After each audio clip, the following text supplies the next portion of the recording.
Today I am reading from the book called Chicken Soup for the Grandparent's Soul. And I'm going to be reading a story called The Antique. And I'll begin to read now. My 6-year-old granddaughter stares at me as if she is seeing me for the first time. Grandma, you are an antique, she says. You are old. Antiques are old. You are my antique. I am not satisfied to let the matter rest there. I take out Webster's dictionary and read the definition to Jenny. I explain, an antique is not only just old, it's an object existing since or belonging to earlier times. A work of art, a piece of furniture. Antiques are treasured.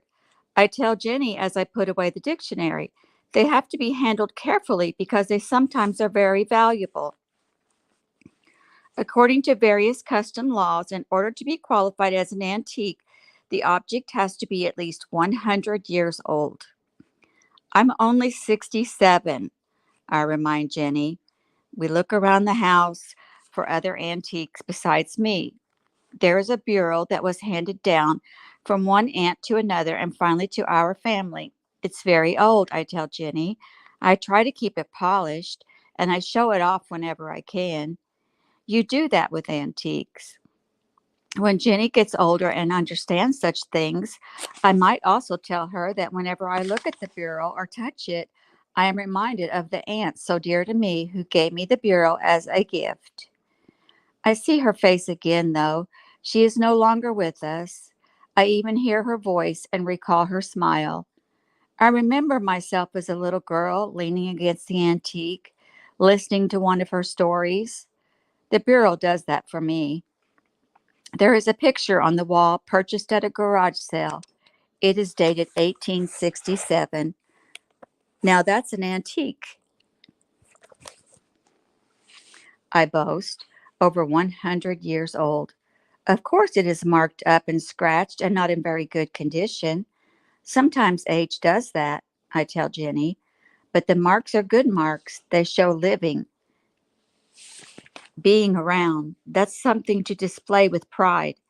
In fact, sometimes the more an object shows age, the more valuable it can become. It is important that I believe this is for my own self-esteem. Our tour of antiques continues. There is a vase on the floor. It has been in my household for a long time. I'm not certain where it came from, but I didn't buy it new. And then there is this four-poster bed sent to me 40 years ago from an uncle who slept in it for 50 years. The one thing about antiques, I explained to Jenny, is that they usually have a story. They've been in one home and then another, handed down from one family to another, traveling all over the place. They've lasted through years and years. They could have been tossed away or ignored or destroyed or lost, but instead they survived. For a moment, Jenny looked thoughtful. I don't have any antiques but you, she said. Then her face brightens. Could I take you to school for show and tell? Only if I fit into your backpack, I answer. And then her auntie lifted her up and embraced her in a hug that would last through the years. And that was by Harriet May Savitz. And thank you for joining me and have a wonderful day. I hope you enjoyed the story.